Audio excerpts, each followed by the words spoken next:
vidges. So now let's see. Let's see if Pastor Bess has gone off the air yet. Rules of Nerdquisition is live. There we are. All right. Welcome. Today is November 10th, 2004. This is the Rules of Nerdquisition. I'm Gretchen. This is Angry. We're your hosts, and we are escaping. We are indulging in escapism today. Yes. Yes. While we go through the, as my friend put it, the 727 stages of grief. Correct. Radio on YouTube. I think on Twitch also. Is it We're at on Angry Twitch. IT We are Nerd? on. Yep. We're on Twitch. We're on Trovo. Um, you know, we need to show. We need to do something for our Facebook page and show some love to our Facebook page so we can start going live on there and and everybody, you know, follow us on TikTok too so we can go live there. You know, We do have, yeah, we have a new TikTok page we at have a the TikTok. Rules of Yeah. Nerdquisition. Yeah. Good Yeah. clips So of some of our previous conversations with some amazing people in the industry. and the absolute nicest people you will ever meet in your entire life. Super nice. So Recording in progress. Let's try that too. Let's try recording, let's but do that as I well. I can always rip the audio from the YouTube version so that we can have that on the podcast over on Spotify as well. Hell of a week, yeah. So yeah, we so do apologize if I'm not as kind of excitable or even less less lack than what I normally have. But anyways, I'm here and she is here and we are here to talk to you about some trekking and the treks in the spaces and the stars in the city on the edge of forever. City on the Edge of Forever. That Which before we get too deep into that, I maintain my kill to death ratio at perfect. Joan Collins is still alive, who plays Edith Keeler in this episode. So, um, awesome to her. So she will not be a part of that, but there are a couple of people. I'll talk about them a little bit later, but I did want to make a quick shout out. Commander Kern, Tony Todd. We lost him this week. the Candyman has fallen. The Candy Man has fallen. So yeah, I wanted to Said throw that out there. Even though he's not related to this episode, he is. Hmm. that he did. Old man Jake Sisko. He was. That's right, Deep Space Nine. He's done multiple voice acting, Mm-hmm. and DC animation, Marvel animation, all kinds of stuff. I mean, I would say there are very few voice actors out there more prolific than him, with the exception of maybe Keith David. Oh yeah, absolutely, absolutely. But I first got my first introduction to him is through Candyman, and then from there, then Jake Sisko, So and then yeah, just a slew of just like different voiceover projects and everything. So yeah, it was. It was so yeah, it's a rest in shame. power, sir. Rest in power, sir. So Get my yes, other radio show background off of there and keep doing this thing. But yeah, we're gonna get through this. We're trying to so keep everybody entertained, do we're something getting through fun. this. I'm We're just going. like I kind of brushed my hair before the show started, but whatever. I don't even care. I don't even care. Uh, I think that's just kind of the whole vibe of everything now. Is just F it. Just F it. Let's just talk about Star Trek and just F it. You know? So you know, uh, let's go through the IMDb's for a second because they have a very, Yeah, the storyline to it. I'm going to start out a little bit differently because, it's a very great synopsis on this one. So, when an accident causes Dr. McCoy to go temporarily insane, he escapes to a strange planet. Mm-hmm. Mm-hmm. I don't know why. Why? Whoever is that Kirk's assigned to those damn transporters.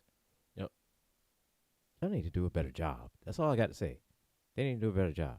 Anyways, there, the search party discovers a device left by a superior vanished civilization, a time portal that plays the history of Earth for them.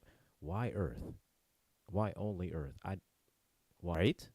I mean, so many other planets out there. I mean, they could have gone with, Romulus. The home planet of the Romulans, or all these other planets in the galaxy. The Borg home planet. I mean, well, Well, Borg in wasn't one there of yet, your but still. right, in one of your, least favorite of the Trek movies, Spock even says it when they're discussing this strange probe that's beaming this message to Earth, and they're like, Mm-hmm. why hasn't man answered yet? And Spock says, only human arrogance would assume that message is meant for man. And that's Right? probably the fault of the writers too. We obviously have to look at that. Why is it this way? Because it's in the script. Yeah, absolutely. Absolutely. So It's in the yeah. script. So the time portal plays the history of Earth, but then Bones jumps through it into the past because Bones is why? Why? Because we He's wouldn't have a he's story. freak. We wouldn't have a Well, story if he he's didn't jump through it. So Sulu was diagnosed with a heart flutter, and McCoy was Mhm. treating him with some cordrazine. Right? And at some point, the ship just freaks out, just Yeah, and then "Ah!" he's like, ah, and then beams down, and then they go looking for him, and they then he beam runs out down from and behind the rocks and leaps through the he leaps ah! through the portal, and then all of a sudden the ship is gone, and some people start disappearing, and then the portal speaks. And it's like, and they tell him, "Hey, bro, um, I'm the guardian of forever. the Guardian forever. Hey, bro. So, when he jumped back, it screwed up all time. So everything is catching up. Uh, if you want to stop him, you could go right through there. It's Right, and they got to wait for like yeah, it to recycle too, because I guess it yeah, like plays the history of Earth like super for fast. right. And so it essentially has to essentially when it starts back over again, and starts back over, and they pick a spot, the approximate time to go back, and then goes back, and they get there about probably about roughly a week before McCoy gets there, and Right, yeah, then about a week ahead of him. yeah, Mm-hmm. and then from there they have to wait on McCoy, and then you see Kirk has to get a job. Kirk has to get a job. He does it in a soup kitchen, which He hey does it in is a is soup kitchen, no hey that's notable. At least you're giving back to the community, right? you know. So that's good. For once, So you're not just punching something or right, right. You would think that those things would be kind of common in that era, but right, but hey, good luck on Kirk for Kirk getting a recognizes the period from an old photograph, according to the memory alpha breakdown. Like right, and it's like photograph, you still have photographs? still have And photographs. They say, man, damn, all right, all like right, Kirk, my mom has a box, I think, but it's only 2024, almost 25. So I don't think I have any. All of mine are mm-hmm. right here. Right. So like a normal person. So yeah, they So get they yeah, get like accosted too by a cop, and they got to explain the ears and yeah, Spock's got to explain the ears, and they got to explain the clothes and why they're taking clothes, and and that he got his head caught in a mechanical rice picker. That's his right. excuse. I'm A like, mechanical really, ice man? picker. Like, like You couldn't just you say can't, birth defect. you can't. I mean, that explains it right there. And hey, he's not gonna question any further. I mean, at least he shouldn't, anyways. So, but if you have to say, oh yeah, he is Tibetan, and he had to take a vow of silence. But then one day there was a big rice picker, and he tripped. Well, man, you get into that's just way too much. Getting too elaborate. He said it was a bright sunny day when the sun was out. It was a balmy 72 degrees. It's like, oh man, Yeah, no, and I think it would just Vulcans look mostly human. Right. He could have So literally just said he's from foreign country and has some kind of birth defect. Not that having a birth defect like that would necessarily get you any better treatment during that time period on Earth, right, but but at least but it's not it's at least a lot. It's a lot better story than a lot better and more believable. Getting caught in the the right. smartest dude on the ship, man.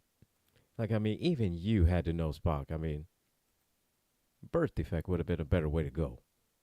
Like, come on, man. Yeah, us two goofballs on Rules of Nerdquisition figured this out within 12 minutes of our show starting. I mean, come It's like, on. right? But that's neither here nor there. That's that. That wasn't our ship, and that's not our circus. That's not our monkeys. We're just here to talk about Right, right. it. Yes. And his tricorder is usually connected or in sync with the Enterprise's computer, which is no Mm-hmm. longer in existence. And so, right. And so So, now that they have no way to know anything when McCoy is going to be there, what causes the whole issue in which the Enterprise disappeared, um, and just even that in general of how are they going to get back? You know, because well, no, I'll take that back because the Guardian of the Portal did say is that it's either it's a one and done thing. It's either you do it, you finish it, and you will instantly come back, or you're just gonna stay there. It is what it is. So, so I guess they kind of knew how they were going to get back, but they didn't know right, but how they were going to get back at the right, and same time. they got to find the right time period to do it too. Right. Which I do know that they go about, the plan of building a computer out of rudimentary parts of the time period, but Mm-hmm. how do you program it with the information that you need that is within the Enterprise's data banks? Yeah. It's The like how do you information is not there. Maybe you can make the device, but if it doesn't have an operating system, right or any kind of some kind of interface, something. no idea how that would work. 'Cause, I mean, Uh, otherwise you just put together just a couple light bulbs and a rods and like a really crude time ham radio, I guess. But yeah, kind of, because they couldn't even have use like TV tubes or anything like that because yeah, this is pre-TV. yeah. So They have radio. I don't know. Shout out to Jay Thomas over in the YouTube chat. Thanks for jumping in here on this somber rules of nerdquisition this week. We're just So engaging we're in some trying. escapism here. We're trying. So we're trying. But Yeah. And but but this is where Joan Collins comes in. This is where Joan but Collins Joan comes in. So Collins shows up and and then all of a sudden, of course, Kirk, being Kirk, has to do what Kirk does, and he's like, "Hey, hey, how you how you doing? doing?" Same old Kirk, but And it's like Kirk. she He's always so even at stuck in past. least he was truthful to her though when she asked what they were up to. He said, "Hey, we Yes, stole some clothes, we ran from the cops." And she's like, "Oh, you're poor people," and she has a soft spot for poor people. So hey, you can have a job and I'll hide you here. say, all right, sweet. So And then yeah, Kirk's Kirk like, is "Oh like, yeah," hey, all right, I still got it. Even in the like Spock, past, even in the past, with no the past, no ship, still got it, like Spock, don't you have a computer to build or something? right? I gotta go get my Mac on or something. So Spock is like, hey, Captain, we got stuff to do, right? You know that, right? Say, Spock, chill, man, chill. Shit, look, said Spock, you see what's going on over here, man, right? Man, come on. And so yeah, Kirk Kirk decides, he's gonna do Kirk and Gonna do Kirk. He's Of course Like, he is. hey. And he's even more excited by Edith Keeler, because while they're having their Mm-hmm. bread and soup, she's giving Say, this motivational speech about how in the future we're going to harness the power of the atom. We're going to travel to the mm-hmm. stars and do all these amazing things. And And Kirk's over here Kirk's like, oh like, yeah, yeah, yeah, oh yeah, yeah, you're yeah, right. oh yeah, Yeah, oh but yeah. says, yes, you're right. But it's like, yeah. Said that's lovely. Yes, and it's so cute. You're right. Of course, but it's cute. It's cute, right? And so So instantly, yeah, it's like and that starts the whole infatuation slash love interest slash want to give up my ship to spend the rest of my life with you, Kirk type of thing that he's got going on. It's just right. And since he's they've impressed Edith with their work in the basement that they were set to clean. She offers them a little apartment so right. Spock can, you know, Spock can in do his build his computer building, computer right? and And Kirk can get his Mac on because what else is he going to do? right. And so she sets him up with a job. So he's doing his thing, working and bringing home the groceries. While Spock is just toiling away right at his computer, and then hey, he's bringing in money, he's bringing in the food, and then hey, he goes out. He goes out with Joan Collins. Goes out with Joan Collins. He's about to get some from Joan Collins.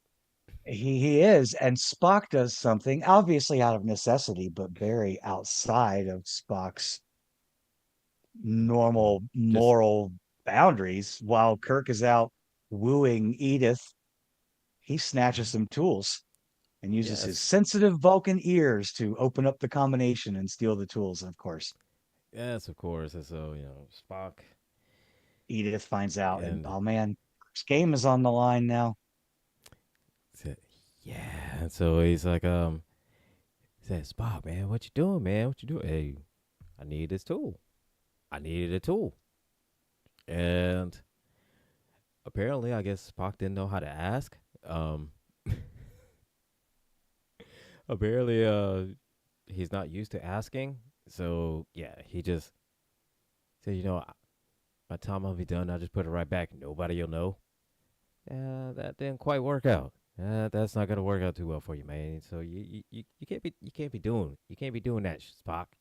You can't be doing that. Come on, man. Tighten up, Spock. You know better. You know better, man. But anyways, so he gets his tool, and she's upset. He's upset. Kirk's upset. He's upset at Spock because Spock is cock blocking him, and so she's upset because he stole the tool, and Spock's upset because they're getting in his way. He's trying to build his computer, and so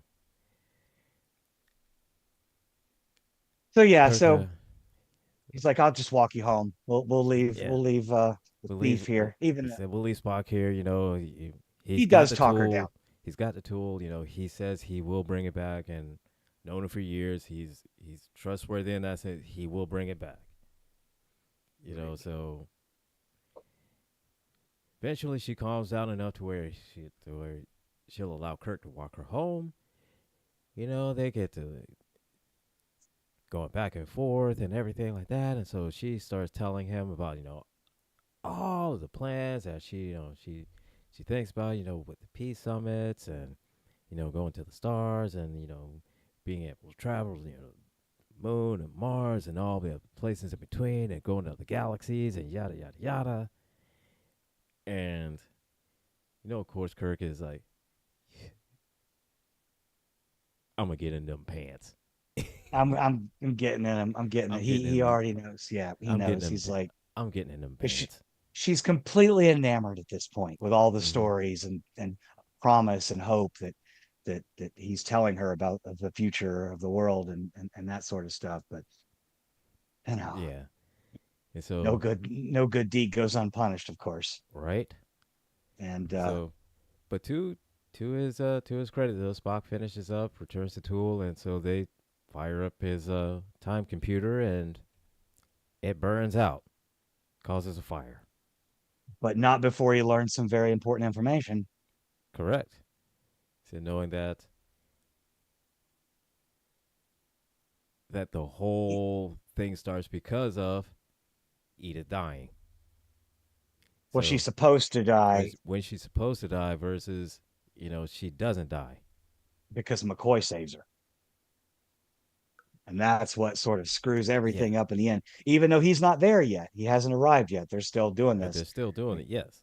So they all know somehow it's centered around her, and when she dies, and when McCoy gets there. That's all they know so far. So now Kirk is like, "Oh yeah, so that means I got to spend more time with her." All right. So let me see if I can get the tip in before she dies. Now, I still need to, we still need to address this in the sense that, I mean, sir, you are the captain of a starship. You have 400 people under your command, and your entire future has been erased for once, just for once. Can you think with something else? Can you think with something else? Can you something? I mean, Can you think with this head instead of this head? right? I mean, come on, come on. Now, this is not a Jillian situation from Star Trek 4 where she jumps on him as he's transporting away. Right? You No, this know, is this is some. him just getting all up in his feels. He was even ready, with her. He was like, I Yeah, gotta go, girl. yeah. It was almost like a you know, even if we don't save her, it wouldn't be all that bad. Even if Right. if Maybe we he learned don't, his lesson. right. And so needless to say, Spock goes back to it again, works on his computer again, builds it back up, and finds out a little bit more information this time. It definitely finds out that because of her dying, then that means that when she doesn't die, then eventually she happens to bump into the president, and she starts talking with the president about her peace ideas and sharing with everything about her ideas of splitting the atom, going to the stars, and whole nine. And so the president is like, "Oh yeah, I'm all on board with that." So they start peace talks.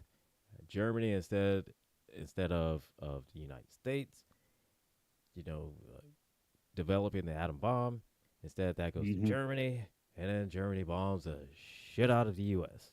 And Right. which then, of course, naturally just Changes changes history everything. in Change, irrevocable ways. In right? irrevocable ways. So yeah, I mean, and then you get no Starfleet, you get no Enterprise. Hence the reason the Enterprise disappeared at the beginning of the episode. It's gone now. Yeah. So So and and and, and Spock is like, Edith you just must gotta go. die. She got to go, man. And Kirk is just, Kirk he's is like, struggling. come on, man. Anything else? Come on, Spock. Anything. I didn't even stuck the tip in yet. No, And Spock is like, oh, nah, she gotta die. She gotta go. She gotta go. Which coincidentally, almost at the exact same time, Edith has an accident in which Kirk saves her, and Spock is like, hey, she could have died just if you didn't save her. right. And Kirk was like, Spock, I love her. Really? It's Like, been 3 days, 4 days, my guy. Come said on. 4 I days. have Come I've on, had man. some crushes hit pretty hard, pretty fast before, but I'm sorry, full blown. I'm in love with you. Right? Not I don't. not I'm four not this. days. Not in 4 days. Not this. You don't know anybody well enough to want to spend that kind of Yeah. Not to completely, energy on. yeah, not to completely, just Screw the future. screw the future. It's like, screw that. Starfleet. Pshaw. As if I Said, cared. right. So, He needs one of those. And now I know why a starship is called she moments. exactly. like, dude, that was like 6 episodes ago. Come on. You were just like, you saved the whole world because you were like, nah, that doesn't affect me because I'm in love with my ship. Right? And so now all of a sudden, now, just, see, you meet the right one that just before you, and you're trying so hard to get the tip in, and just before it's like, you gotta you gotta have your ship, put the tip in. Which one do you want? Oh, Hmm. oh, Said Kirk, I need a minute Kirk. to think about this. Say, Kirk, really, really, Yeah, man. you're not being. I mean, I know Vulcans are more logical than humans, but he's not being very logical right now, and I'm Exactly. just not buying into it. But meanwhile, And then meanwhile, meanwhile, then bum elsewhere, bum bum, a McCoy pops up. psychotic McCoy appears. Right, The boom, psychotic McCoy pops up, and then all of a sudden just yells out, "Murderers! Terror, Murderers! terror, Assassins!" terrifies a poor homeless guy in the alley. Like, Yeah, the it's homeless freaking guy's out just on him. running away. He's like, "Yo, man, what the hell? Is I gotta kill you? I gotta get." So of course he ran. Kind of, of If course he ran. somebody's It's like some. running at me, It's saying somebody's running at me and with a all sweaty and looks pale and hair all disheveled and saying, "I'm not gonna kill you," as he's running top speed towards me. Yeah. First thing I'm thinking is that this dude's gonna kill me. right? Like, I'm not taking him for his word. Right. Like, I'm sorry, you're on the LDS or something, man. I Like mean, I mean, and oh man, so it sounds like you got a bad oh trip my going on there, gosh. buddy. You got a bad trip. Well, given the week we've had, I kind of want a little bit of what McCoy's having right now. Same, Oh, hook me same. up. Who's your who's your who's your dealer, boy guy? I need some. So, yeah. Said McCoy, who's your dealer, my guy?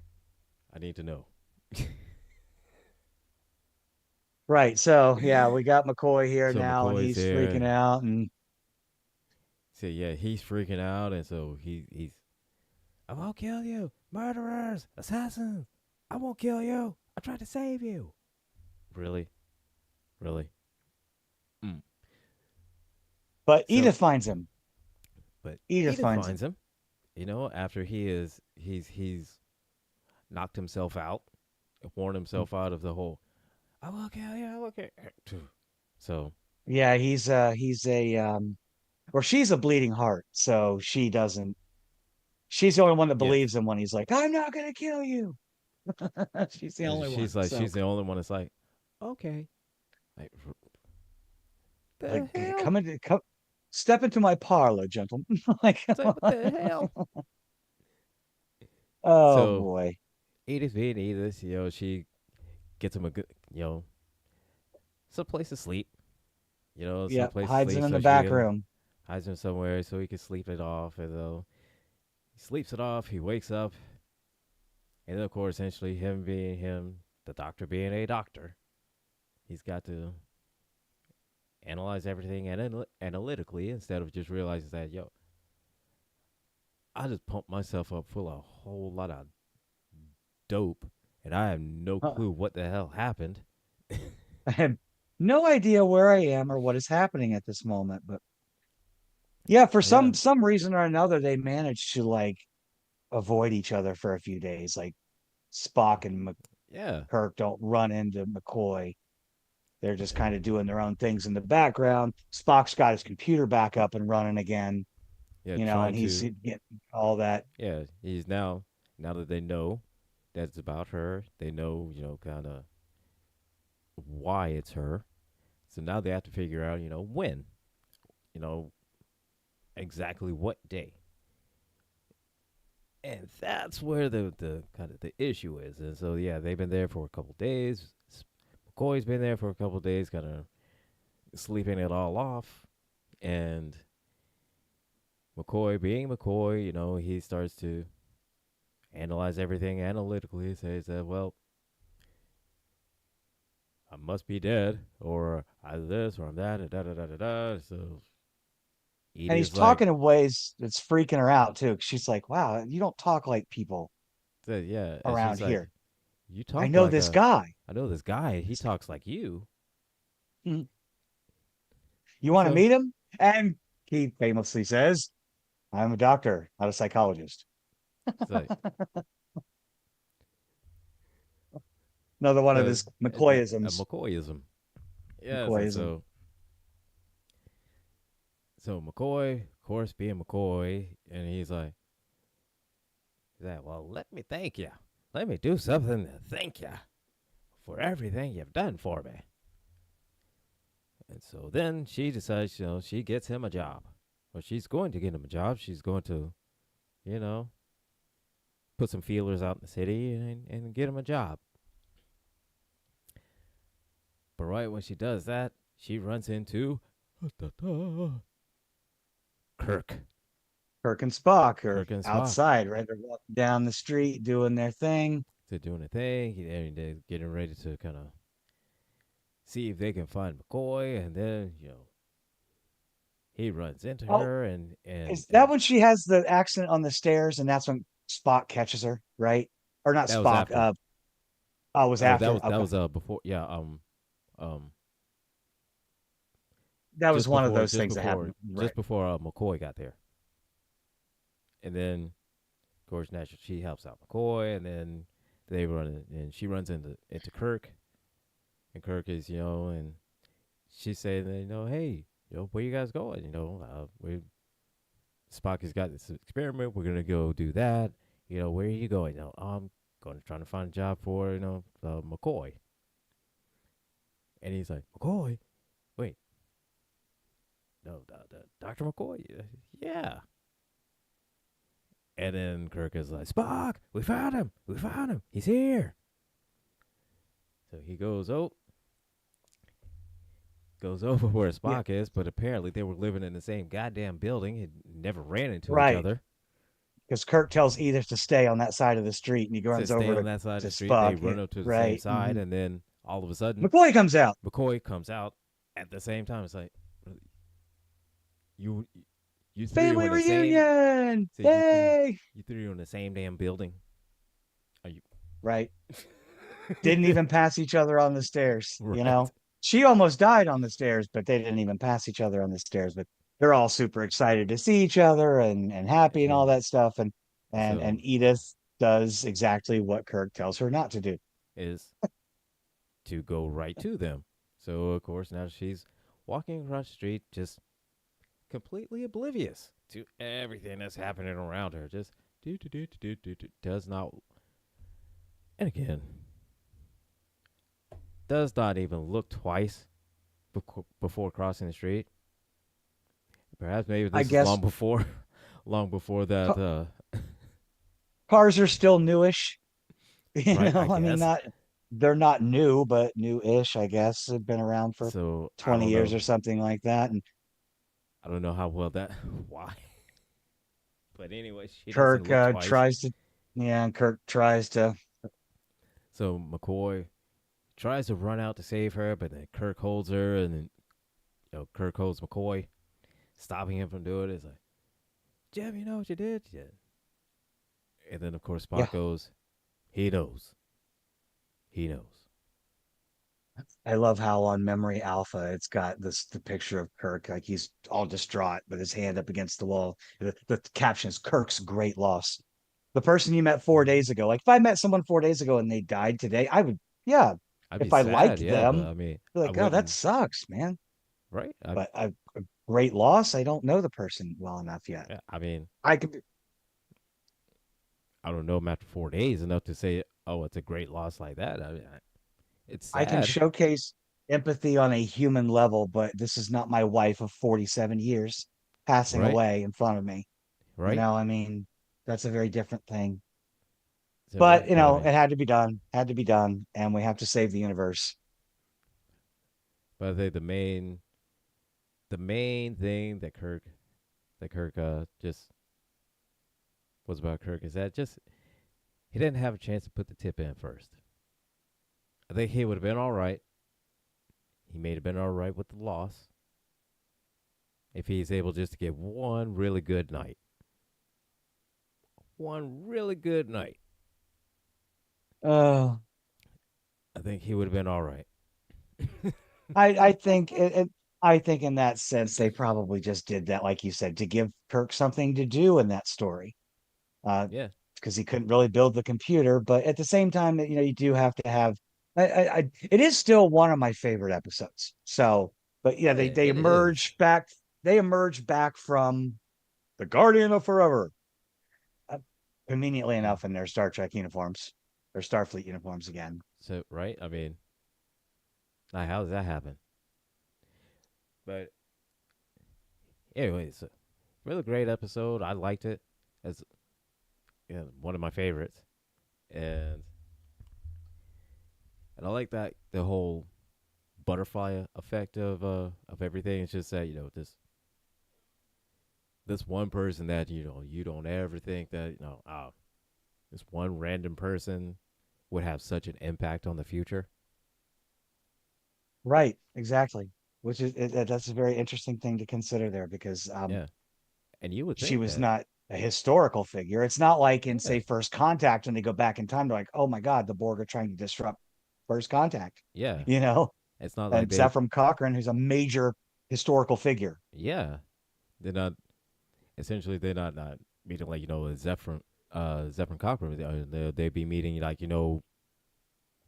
this one random guy that that served him a drink one time and gave him the inspiration to do a warp core.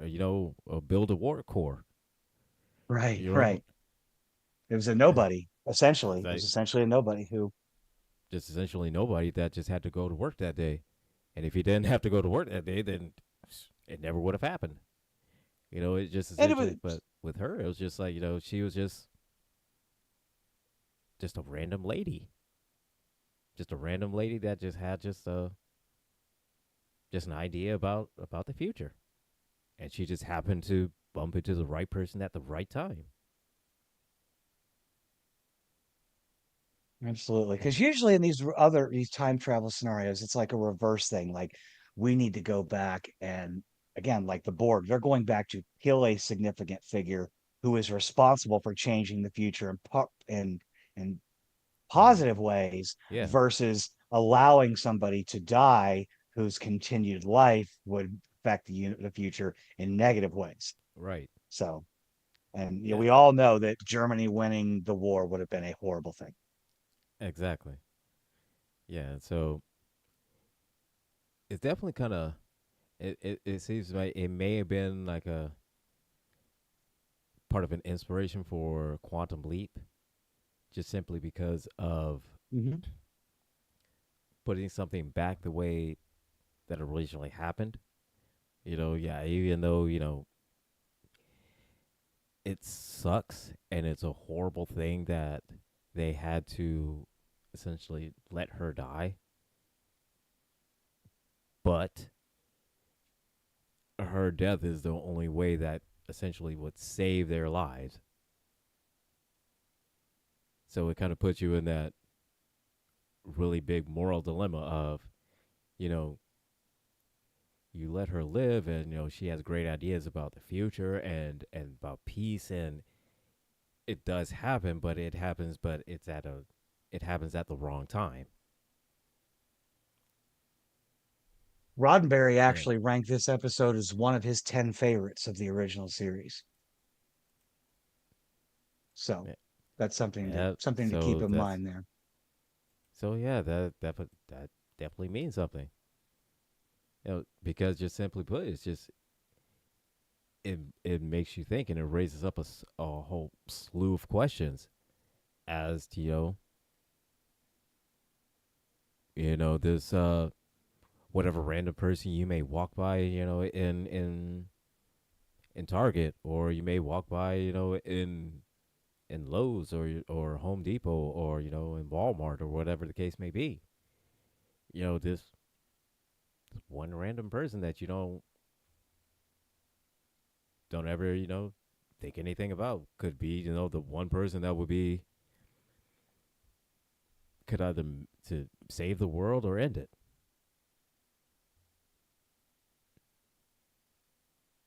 Yes, And and to be just to get these details out here, this is the first and only time that any swear word was ever used in the original series. At the end, Kirk says nothing more than once they contact the Enterprise, let's get the hell out of here. And while that's not a big thing anymore, we say it 20 times a day on this show or Right. anywhere else. It was a big deal back then.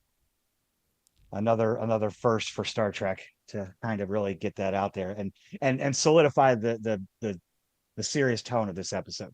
Many people consider it to be the best episode of Star Trek Next Generation or Star Trek the original series. We make fun of things that happen in the episode, but that's just who Yes. we are. And you know, But but it yeah, is that's just us. largely considered to be one of the very best, if not the best. So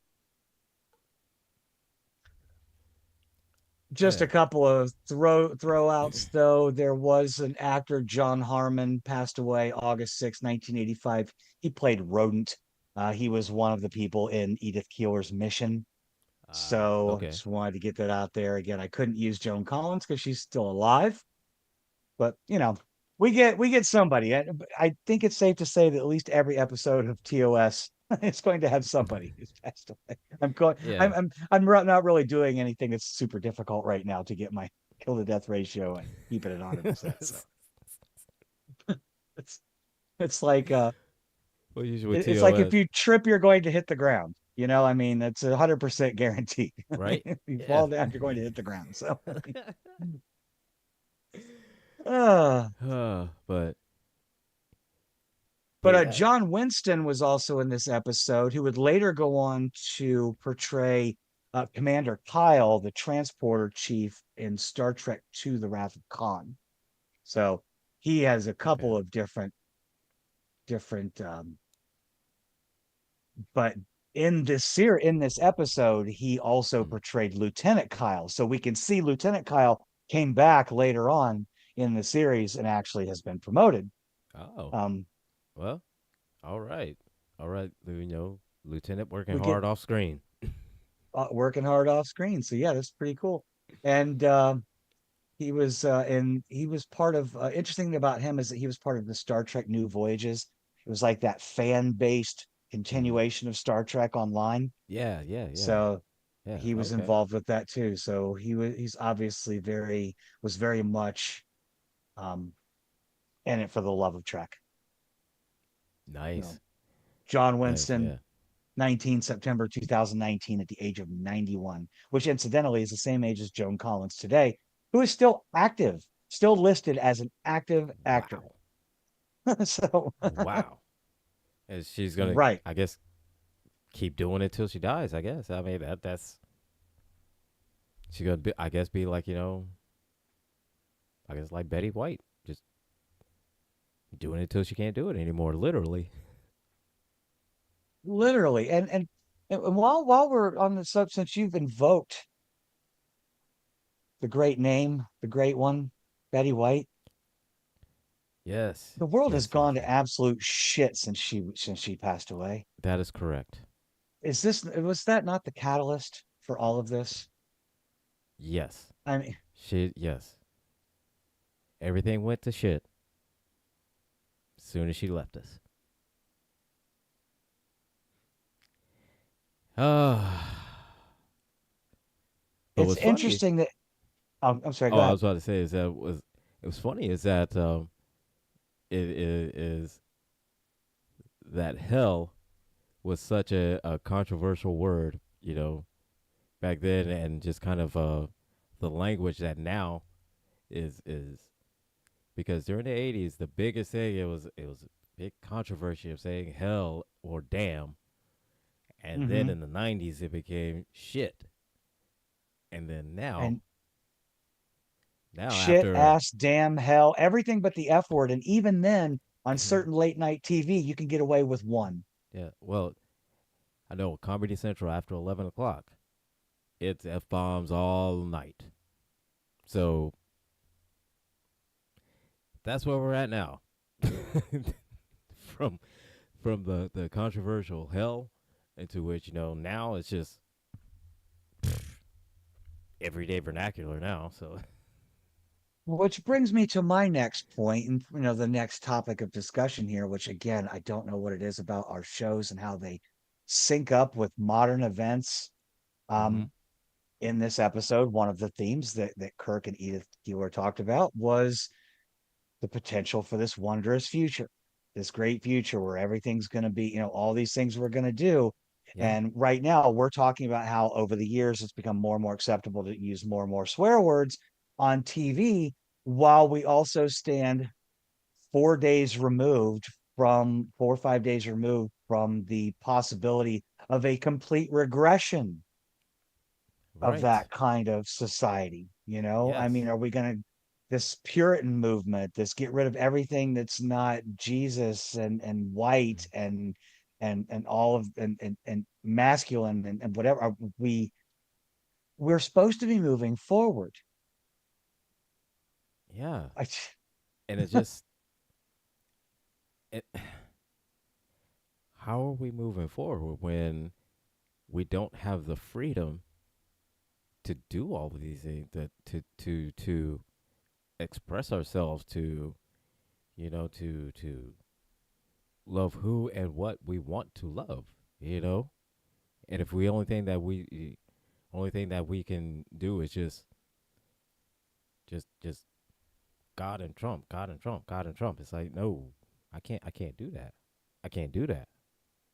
and I, as a white person, do not understand where other people who look like me get this idea that we're superior simply because we migrated out of Africa and went north and we're like, oh my God, there's no sun.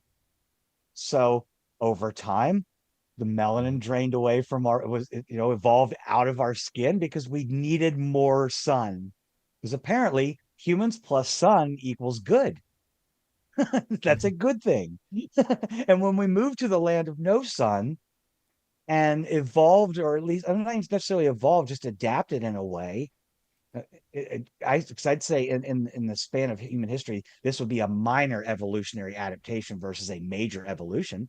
It's an environmental adaptation. It's not even because we're still the same type of Homo sapiens that Right. migrated out of Africa in the first place. There's only one species of Homo sapiens on this planet.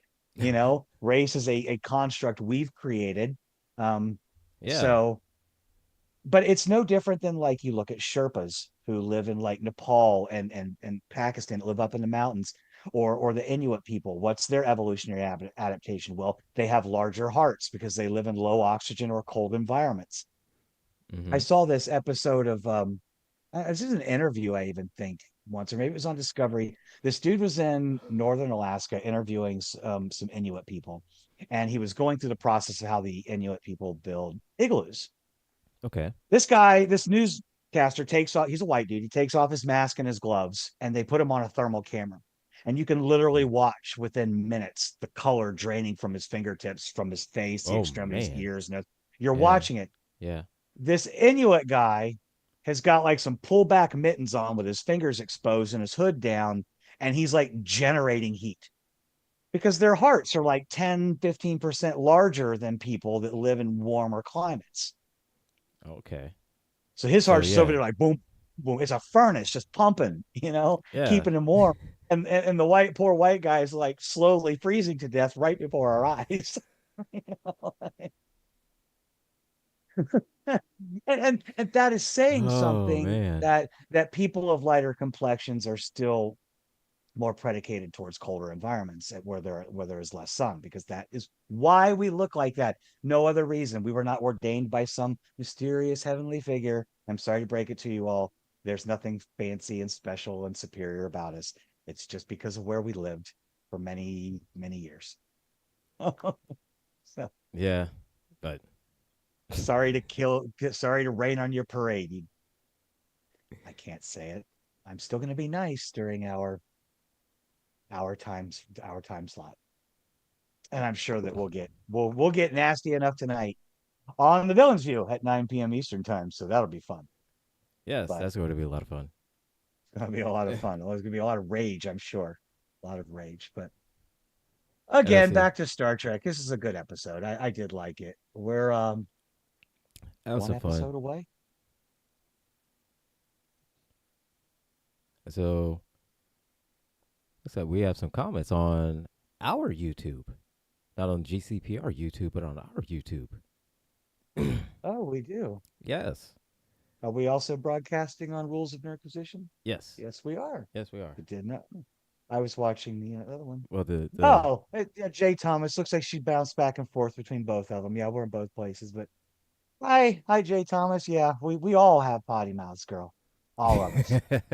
So so we're trying to keep it fun with Star Trek, so you know, and we don't have to be disgusting all the time, but we still do in subtle ways. right. We So talk about getting the tip in, but we won't. right. It's just jokes. These just jokes. So let's see. It's Whisper at Felice. I'm not sure if that's how you pronounce it, but anyways, we'll go with the question. First question they ask is just finished TOS, had never seen Star Trek before. Now I'm starting TNG.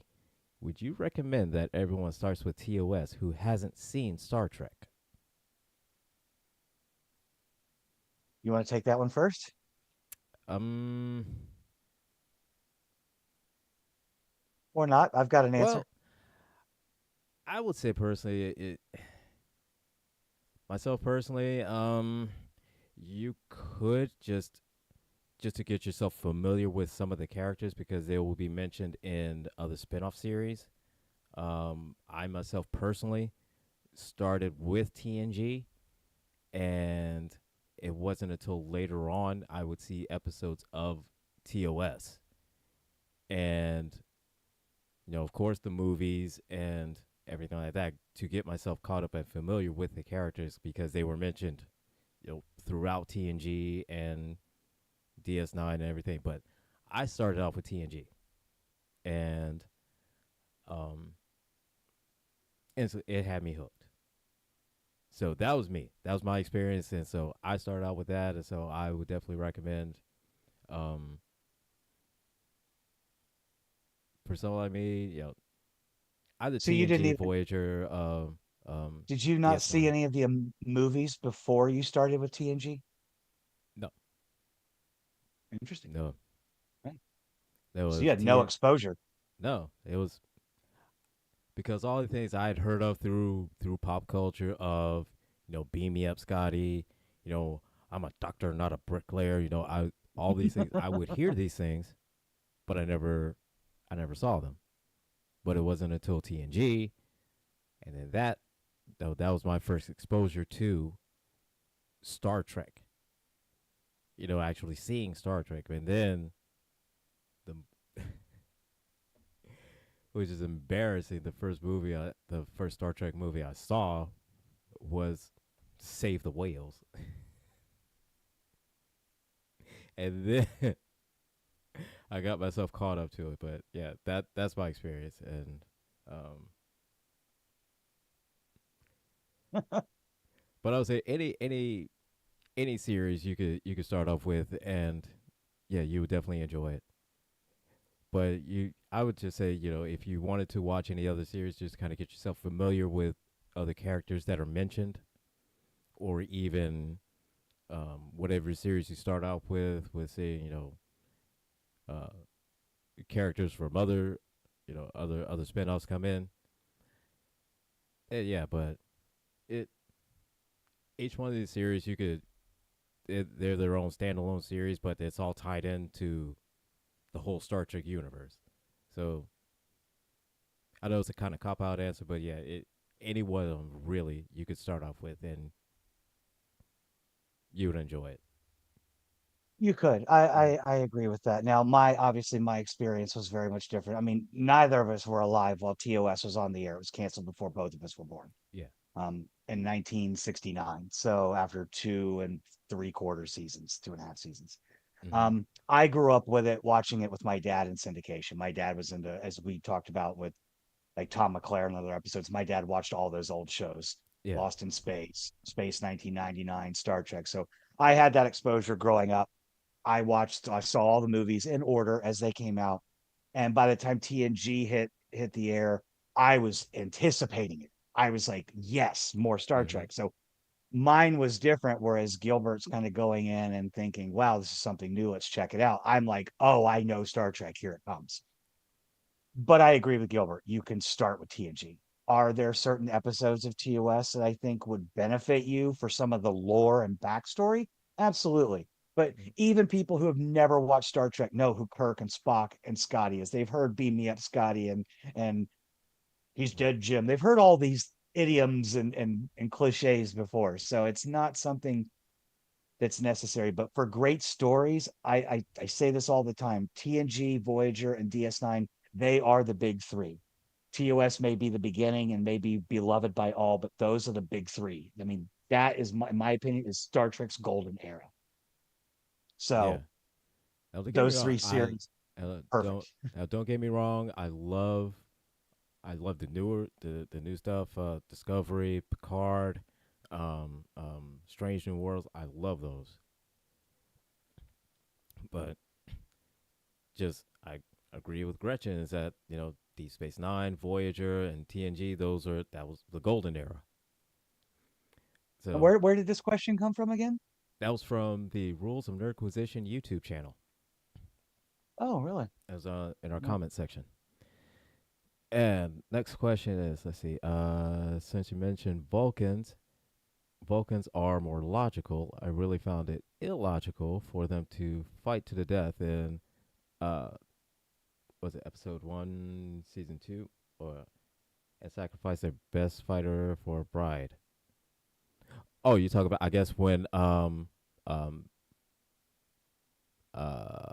when Kirk had to fight Spock over T'Pau.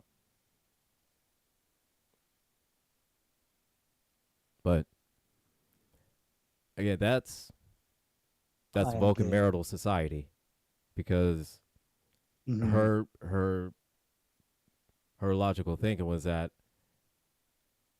she would get what she wanted either way by picking Kirk to fight Spock. Right. And there's a little bit of back lore there too when it comes to Vulcans, as far as their like, their purging of emotions and stuff like that is obviously a big thing. But those raw base emotions are still there, which is why every 7 years, Mm-hmm. adult male Vulcans go through, at least when they enter puberty, they go through what's Ponfar, which is It just sends essentially them. the burning of the Vulcan blood, and it sends them into these rages. They even show that, so it's something that Vulcan males can't necessarily control about themselves, Yeah, even with the purging of emotion. So there is a physical reason for why that happens. yeah. So, and again, that's something you would learn in that lore of it. But all right, next question. Let's see. Last episode in season 3 was so much fun. Why did they cancel Star Trek original series? Ratings, simple answer. Yeah, The ratings weren't there, yeah, it just wasn't get the ratings. And which is which interesting because it launched into syndication not a year or two later because of demand for it to come back. right, and then because of that demand, it sparked the movie, in which the movie essentially it saved the franchise as much as we Saved and said. relaunched, yeah, Yeah, it because saved they it. were planning. Roddenberry was considering Star Trek Phase 2 at that time. Mm-hmm. He was going to do a second Star Trek series. I don't know if I think it was supposed to be a continuation of the original series once that interest in syndication had really spawned um, a renewed love for Star Trek. It just eventually didn't get off the ground running and morphed into Star Trek: The Motion Picture, which was released in Yeah, 1979, which we will be reviewing, as we will every movie in our season finales. We've only got one more episode to go with TOS season one with Operation Annihilate.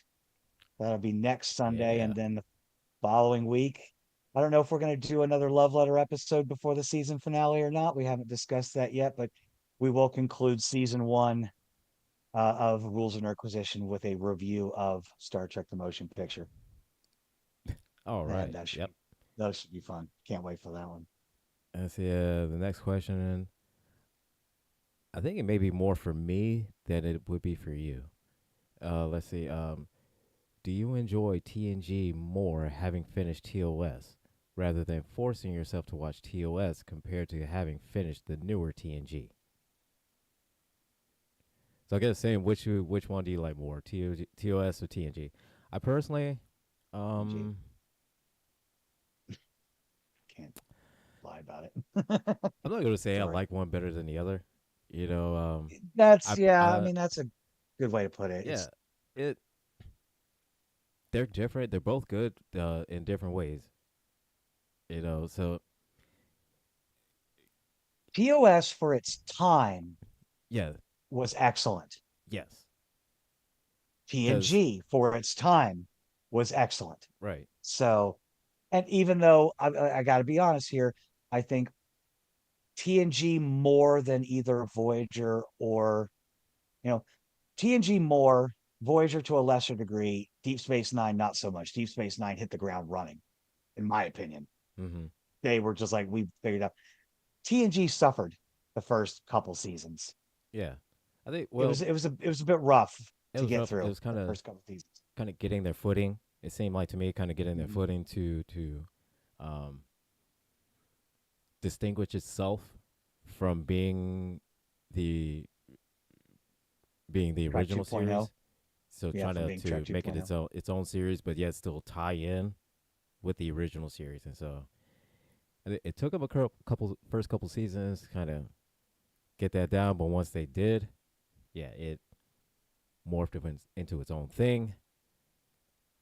And then when DS9 hit, I think at that point they figured out how to know create that spinoff to where it's its own story, it's its own thing, but yet still tied in, with TNG and with the original as well. Right. But There were some but I good, would say, good episodes though throughout there. I mean, Heart and Glory is a great TNG first season episode. It's one of your oh first yeah, really Worf centric episodes, mm-hmm. but everybody loves Worf, right? I mean, come on. He is But he's the man. He's one of the great characters in the show, in my opinion. So yeah, but I never consider myself like forcing myself to watch original series. Is whenever I could watch it, I did, but it just wasn't always available to me because see, when I was growing up, I didn't have cable, so whatever just showed up on broadcast TV was just there. And so my first exposure to actually watching Star Trek, this original series, was through Blockbuster, in which I know that's dating myself, but yes, it was through Blockbuster, through video rentals, was how I first saw episodes of Star Trek, in which, again, I never saw all of them, not until fast forward until present days, in which, hey, streaming, now they have all the episodes. And so, yeah, yep. I never consider myself forcing myself to watch all the original ones. I was just I'm like a giddy nerd in the candy shop. So now I have all this stuff I can watch. Now I can, you know, I feel my OCD feeling complete now because I get to, see all this. And so I now would I got myself I got to get myself caught up on right. Enterprise, to complete my OCD. I still have to get through all of Discovery, but I would say probably the biggest difference between your and my experience with Star Trek is that again, with the anticipation of watching Star Trek and having the TOS already in my mental library, I was able to better pick up on nuances and cameos and callbacks to the original series a lot easier, because Mm-hmm. I knew characters and events. There are episodes in the very first season of TNG that reflect on events that happened in TOS. So Yeah, without having yeah, that yeah, knowledge of seeing them, you may not understand where the significance of the event. You'll still understand what's happening in the episode though and be able to watch it. You just won't have that added nuance. That's all. Yeah. So Yeah, and I think that's a good thing about it is that they do that, just in case if you wanted to go back and watch the episode relating to it to get that nuance, you can, but it's not going to detract from the story that you're watching now. But yeah, let's see. absolutely not. And that's why we've got so much. I mean, I think we're kind of both though still trying to we want to get through these first three seasons of TOS, which again, I love them. They're the foundation of Trek, but there's so much Trek I want to talk about. So much that has affected me so much more. I can't wait to get to the big three. I mean, Oh yeah. I'm just super excited to start down that. Once we start down the dark path, forever will it dominate our destiny. I mean, Right. So the next question they have. Do you think do you do we think that TOS could have made the pilot Cage into a better two-part episode? I mean, yes, and that's yeah, exactly what they did with the menagerie. yes. And if you look back in into our playlist, into exclusives, then you'll see an interview with Chris Hunter. Chris Hunter is the son of Jeffrey Hunter, who played Captain Pike. And we And reviewed that episode with him on the show with us.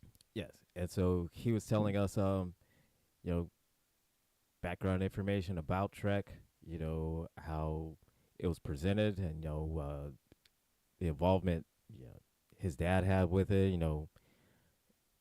and the whole nine. Yeah, it's really good, real good, interesting episode. You should definitely check it out. So the Uh, let's see what here. What you're talking about in your next, well, it's just a comment really. You're talking about TOS episode in season three where they're trapped at different time periods. Is that where yes. they went to Memory Alpha to the library place and then they jumped through you could like jump. The citizens of the planet had all left, right? Oh yes, yes, yes, yes, They went yes, to yeah. different because the planet was in danger and like Mm-hmm. Spock ends up in some like Spock and McCoy end up in some Arctic place where they meet this woman who's trapped there. I think that's the one you're referring to. And Mm-hmm. Kirk was somewhere else. Um, I've I have to go back and watch them. I try to watch all of them before we do a show because I don't have the name of it right off the top of my head. So I shall consult the article. I shall consult the article.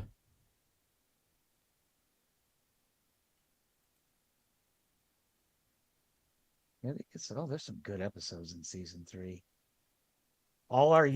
Yeah. all our yesterdays, I believe. Mm-hmm. Kirk spends the last hours of a doomed planet in a library with extraordinary database, which strips 50 centuries of Vulcan civilization from Mr. Spock. 50 centuries. Okay, maybe that's why he's changing.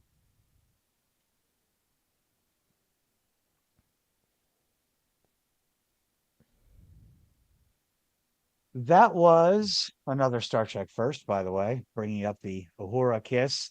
Oh They yes. were they were forced to do that by the mind controlling Greek people. So See, yeah, and yes, that one I and believe is a season two episode, if I'm not incorrect. But I could no Plato's stepchildren. That's in the third season as well. So and again, that one sparked a lot of controversy as well.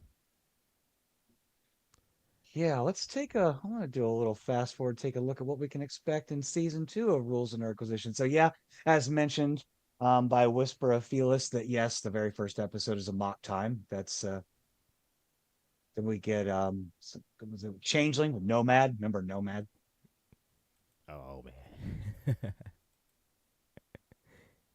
Um, let's see, Doomsday Machine is another good one. We will get our second and Yep. final appearance with Mud, Harry Mudd, with all of his Um, android people. yeah, Harry Mudd is just one of those guys you just want to punch in the face. Just Did you see him in? wasn't he was in Discovery, was he not? That he was. And it was And played. he was way different. He was played by Rainn Wilson. I think that's. I think that's. Yes, you are correct. See, I just got a whole bunch of just useless knowledge up here.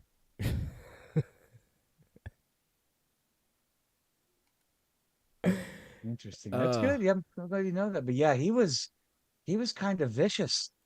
yeah, Like he kept killing that one dude over and over again by like repeating time just so he could kill the guy in fantastic and horrible ways every time. yeah. So yeah, and as I said, Harry Mudd's one of those characters you just want to punch in the face. Like just He when you is. see him, you just want to just. Especially the Roger C. Carmel version of him. But yeah, Ah, Lucifer Felix, you are very correct, and we've mentioned this, and that there are multiple episodes where they have to contradict a sentient computer into destroying itself. yes, We talked about the irony of that already because we had one of those already, which yes, was the Operation, not Operation Annihilate. That's next week's episode. The yes. one where the computer was, you all have Oh to, gosh, the simulated what was war. his what was his name? I can't remember now. I know There's it just was sometimes there's so much. Archon. No, Yes, yes, Return of the Return Archons. of the Archons. Yes. Wasn't that one it? Yes. And Da, da, da, da, da, da. but yeah, that was another one. So they do that a lot apparently. Um, computers are very susceptible to um tongue twisters and mind games and And just and puzzle games apparently. puzzle games and stuff like that. Like, well, So and if you think about it, they get even more complex when in the episode I, Borg of Star Trek: The Next Generation, when their original mhm. plan is to introduce a very complex mathematical algorithm into the visual attachments of Yeah, Q and send him back, and then once it's downloaded into the into the collective, collective, they'll and start to I'll break solve them it, down. Yeah, and each solution creates more questions. right. So thus shutting down the entire collective, which it does some well, no, It they did. don't go It through with that plan. It's his individualism, which, yeah. They decided to go with instead of and that this. makes no sense to me because Yeah, don't they just because that didn't make assimilate any sense either. individuals? They assimilate individuals all day, every day. Yeah. So it's like It's like he that. was an individual, so they assimilated him, but then he was kind of unassimilated when he regained his individuality. So he came back as like double individual. It's like, I'm It's not like just an individual, I'm really individual now. So, uh, so. Screw screw you, Borg. you. And it's and it's like what? No, why? What? Like Sometimes the plot devices just don't make sense. yeah. And here you are with the absolute perfect the perfect solution right here. And instead you're just like, nah, we're good. Just let them go back and just say, hey, screw you, Dad. Then yeah, Yeah. Uh, it'll be fine. It'll be fine. yeah, there, I don't get it. I don't get it. No. Again, sometimes the plot devices just don't make any sense. So that's why I always recommend like getting like the Star Trek Encyclopedia by Michael Okuda. I think is a fantastic book because it gives a lot of those other, not necessarily canon alternatives that we've talked about before. Was Trelane a Q? Right? Was the Doomsday Machine created by a species that was combating the Borg, and that it was so powerful and able to destroy Borg cubes that required it itself required to destroy whole planets just to fuel itself Yeah. because the Borg were And so immensely powerful. There's a lot of those. There's little side stories that you can always read into that I think are pretty cool. So I like that. Yeah. The let's see. What's this question here? Do we think that we'll ever reach a point where words uttered by Lincoln will be brushed off like Uhura did as nonsensical words and will not cause offense? I think referring to that episode in which she had to kind of essentially almost had her memory wiped and had to relearn everything. Wow, I'm drawing a blank. I remember that was an episode in which she lost her memory and essentially had to relearn, just everything. And the only thing that she knew was just her first language. Her first language was, I think, was Swahili, and then had to Bahelia. learn English, and then had to learn math, and then science, and then everything else all over again.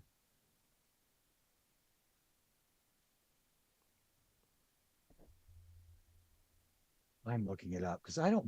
I'm really drawing a blank on that episode. Oh yeah, it was the changeling. It's the woman nomad.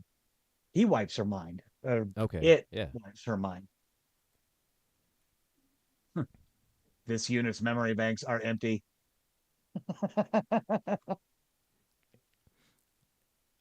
Yeah, so um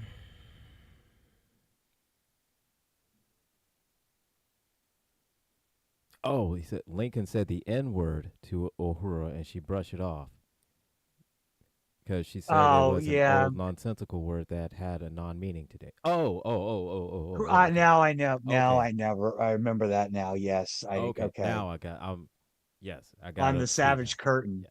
That was on the Savage Curtain. That's the one where McCoy or not McCoy, where Kirk and Spock team up with Surak and Lincoln Yes, to yes, yeah. fight Kahless and Commander Green or Colonel Green and some other um, alien dude, something or other. I don't remember who the other guy was now, but yeah, he calls her the charming N word, and then not even that. I mean, they're using the standard terms like Negro, which is Yeah. a word defining of somebody from a particular part of the world. It wasn't like he walked up to her and was like, "Hey," there were So no right, hard yeah. ers. There wasn't even the us at the end. Which that would have been horrifying. If I did that on TV, I'd been like, It's "Wow." like whoa. Yeah, I But mean, I'm I looking at it. I've never said that word before. It sounds kind of derogatory to me, but I'm not in a position to even to say one way or the other. But I see her point is that but yes, in that day and in that age, day and black age, at people that and white time, yeah. people are has nothing, means nothing, Yeah. other than It's that's the just part of it's a the world I'm word. from. Yeah. It's a word.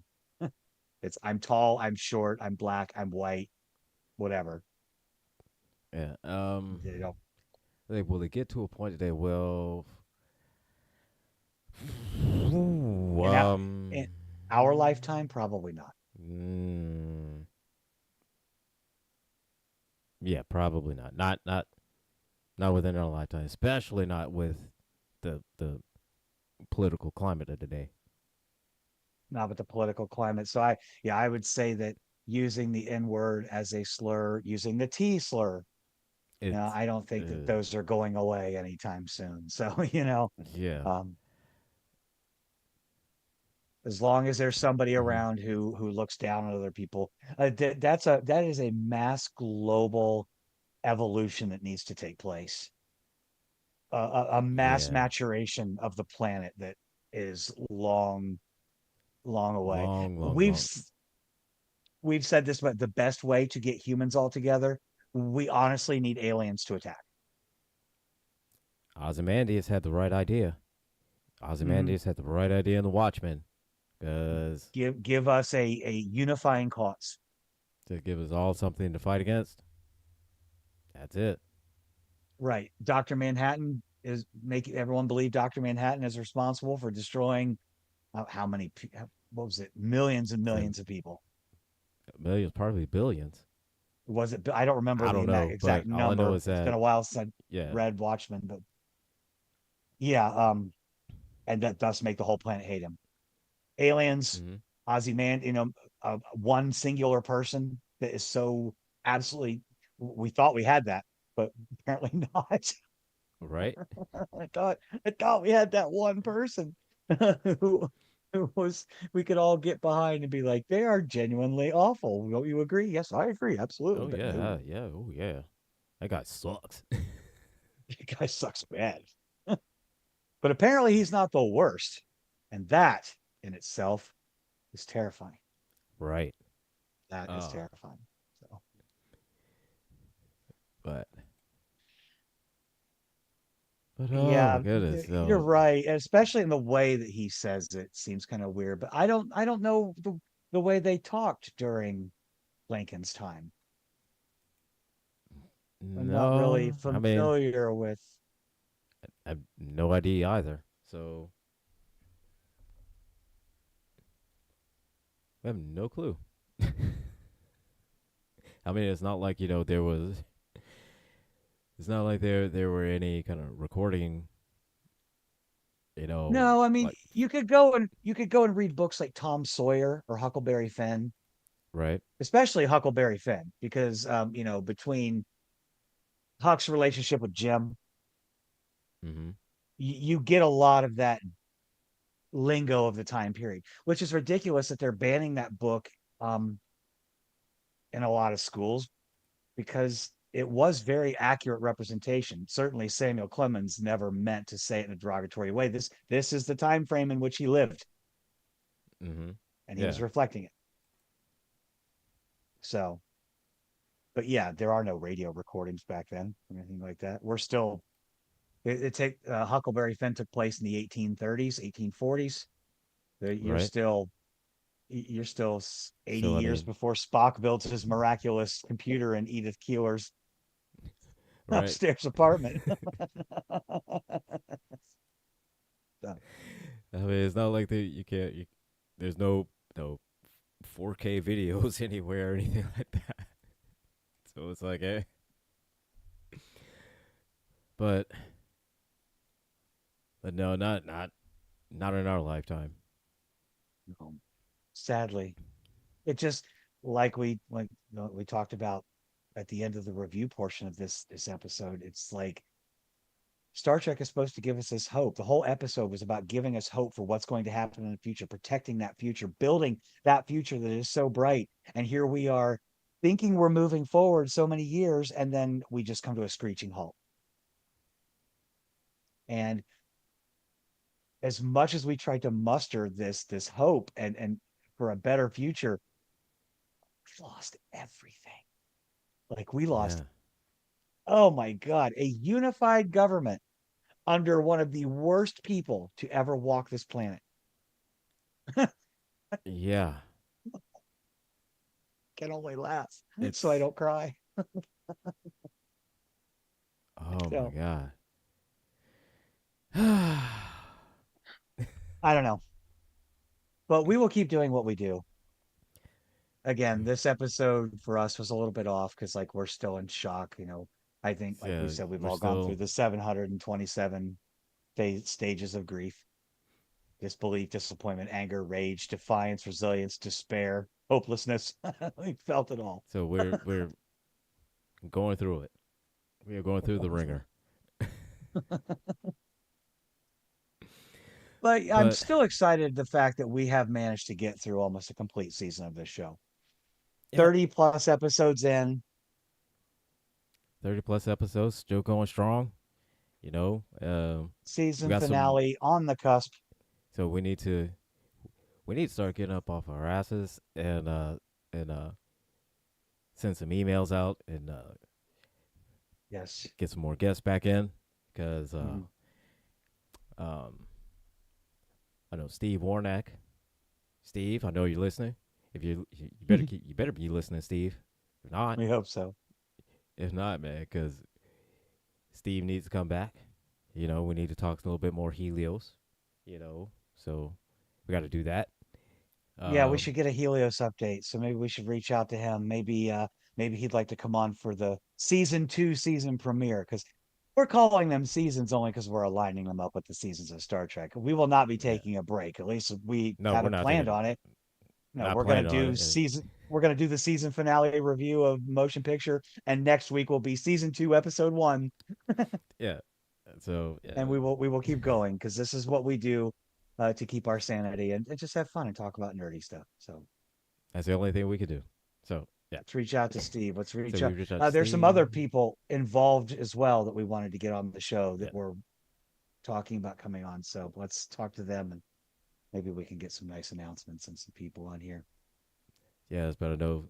Um, because I did hear from George and saying that he had talked to Steve and Steve had asked about coming back. And I was like, yeah, man. So we Absolutely, absolutely. need to send a message out to him.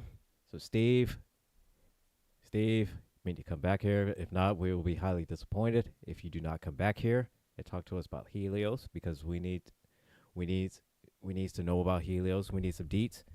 We need to And let some deeds, yeah. yep, our audience needs to know about Helios, in which yes. So anybody check out the check out our exclusive interview with Steve Warnack, and Mm. which we talk about Helios and uh, His work on his Deep uh, Space Nine. his Deep Space Nine episode. Um,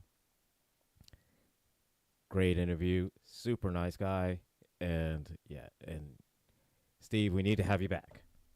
All three people we've had on have been fantastic. Yes. Chris Hunter, Steve Warnick, and Tom McLaren. You guys were fantastic, and our audience continues to grow.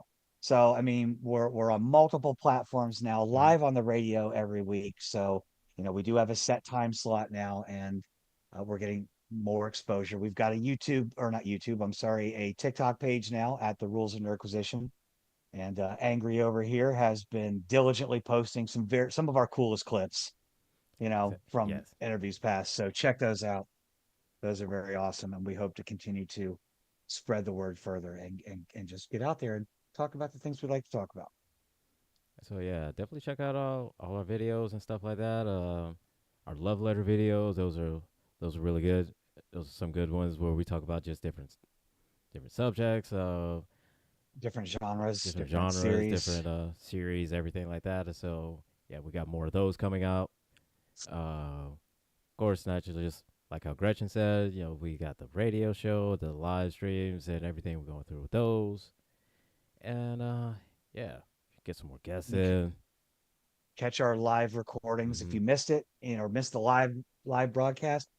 They're over on YouTube. You can hear them there and on Spotify at Rules and Nerdquisition. You can listen to podcast format if you just want to listen to us talk while you're driving cross country or something. I don't know, or to and from work, whatever. We give you Yeah, all the things and the stuff, we have all the all the the things stuff, everywhere the and the stuff. everywhere and the stuffs.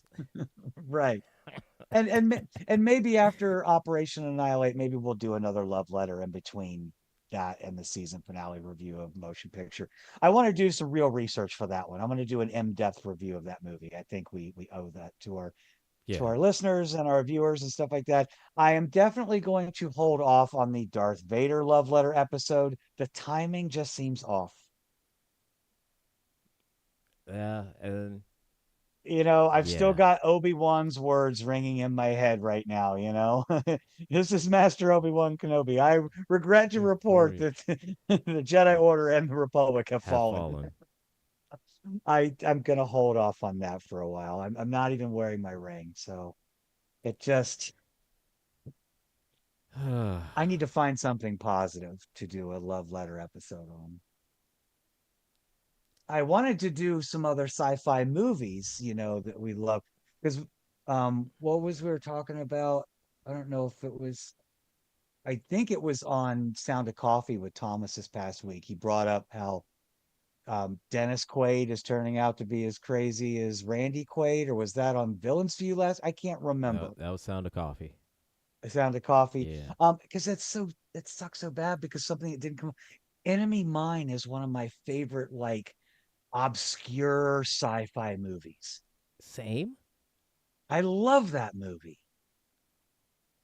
And Dennis Yeah, Quaid's in it. And it's one of Louis Gossett Jr.'s best performances. I mean, yeah. but And oh, Dennis, why'd you have to go and pull cousin Randy or whatever his name is from it's just disappointing. Like you just, Vacation? Because yeah, y'all just crazy now. I mean, oh, that's a good so question. No, who? I think it improves. I think it improves the whole conflict with Vader on the Death Star in several ways. First of all, I now understand why um, Alec Guinness's version referred to Vader as Darth, Yes, like only a master of evil, Darth, because Darth is a title. It's not mm. a name; it's a title. So it just means it's Sith for Lord. I mean, that's all Right. it Yeah, means. So it's almost like the word Sith Lord is like it's a it's little there. redundant. Yeah, So, but but I will say that one that fan edit that somebody did on YouTube that hmm expanded the that original fight between Vader and Obi-Wan and just added so much depth within and just like the dialogue near the end of it and just showing that echoes of you were my brother Anakin, I loved you, and then from my perspective the Jedi are evil, and just showing yeah, just giving bringing more emotion into that scene as to why they fought so hard, not only just because they were just just good, they're just not only just that good, but as what it was so emotional for them. Yeah. it was, and it is uh, FX it in post, FXITINPOST on YouTube, who did the Star Mhm. Wars SC-38 reimagined. Yes. It is a fantastic re-edit of Obi-Wan and Vader's fight from the Death Star. It's much faster paced. There's more Mhm. moves. It's it's hardcore. So yeah, It's hardcore. it's definitely a lot better than just Vader swinging his lightsaber and then just Obi Wan just becoming a pile of clothes. It's a lot Right, better. because even in the original cut of A New Hope, before it was called A New Hope, which yes, I remember, I saw A New Hope in the theaters before it was A New Hope, before it just didn't have nothing. It just said when after a long time ago in a galaxy far, far away, the crawl came up. It did not say Episode 4. It did not say A New anything. It Hope just or anything. It's just right. It was just the the words. words. It was a dark time for in the galaxy or something like that. I can't remember the exact words, but they intercut this, but it really that scene. Look, even Vader, they looked like two old guys just swinging sticks at each other. Yeah. It was clunky and there was no rhythm to it whatsoever. And so yeah, And and I definitely liked it because it added that extra layer to it. Because I mean, here is we've seen through from all the way from Phantom Menace to up until that point that we know Obi Wan can fight. Obi Wan had Obi Wan is not a joke. You no, know, and we all know Anakin Skywalker's reputation, and then when he became Vader, we all knew his reputation then. So that fight should have been a lot more than just one swing and then a pile of clothes. yeah, So yeah, yeah, obviously, and the only reason was that was the moment that Luke saw them, and he had to mhm, give Luke that opportunity to get away. yeah, Otherwise, I think he would have fought. He was still clearly overmatched because Vader at hmm that time, yeah, he because I said mean it Vader, when yeah, I left you, I was but the learner. Now I am the master. So yeah. he was So it's like, obviously more powerful at that point. oh yeah, obviously Vader's still in his prime. Even though Obi Wan is still good, he can still teach, and he can still wield a lightsaber and the Force and everything like that, but Vader's much better. I mean, during the Right. Clone Wars, yeah, you could have taken him, and you did. But now, no, not so much. And And even in Star Wars Obi-Wan, I think that, and again, this could probably all be included in that Darth Vader love letter episode. But hmm I think even in episode they were pretty evenly matched, I thought, in yeah, Obi-Wan. I think that the Vader wasn't fully yet. yeah. He was He was good he and he was strong and he fast. He's still relatively because I think this what took place like 10 years after the Clone Wars. yeah, so we're about halfway in between Clone hmm Wars and A New Hope. Yeah. Well, So not even that, yeah, be about right because Luke was what about 10? Luke and about Leia were about 8, 10. 10, 11, something like that. Yeah. And Yeah, something like so that. So yeah, and even at that time, and Obi-Wan, he wasn't training like Vader, and we, even we were still, still we were still 8 years from the infamous hallway scene. yes,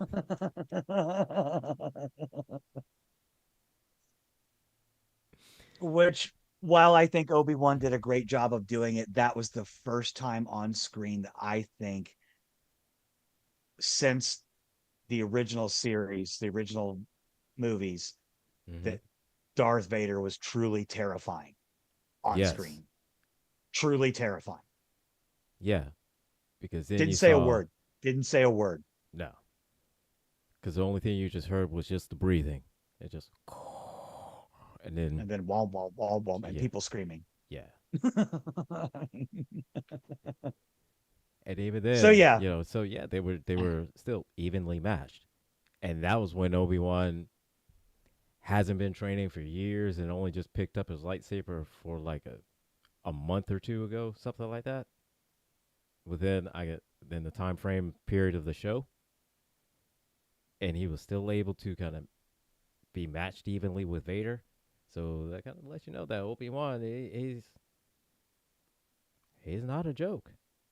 He's good. He's a very very very well trained Jedi, and I think a lot of people don't realize is that just how good he really is. yeah, he's often. Come on, he was one of the few that survived the purge. Yeah. I know that there's lots of side stories, with other Jedi that have survived, and naturally, in a galaxy that's a hmm huge galaxy, people are going to be hiding all over the place.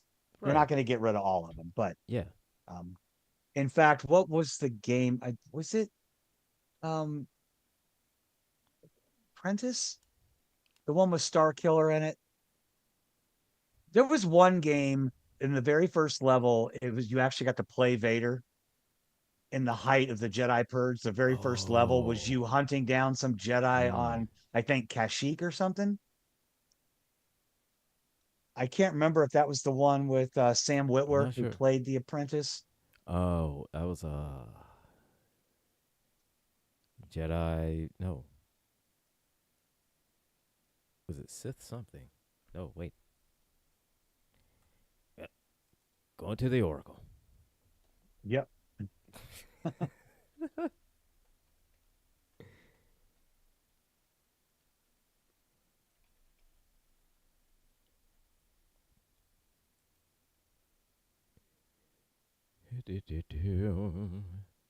I did not Uh, realize that Sam Witwer did voice several stormtroopers and other characters in The Force Awakens.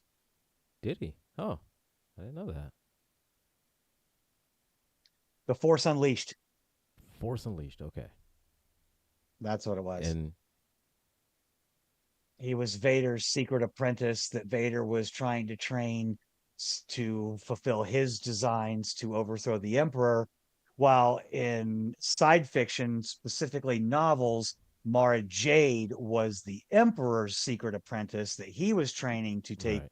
to to replace Vader. They were always plotting against each other the whole time.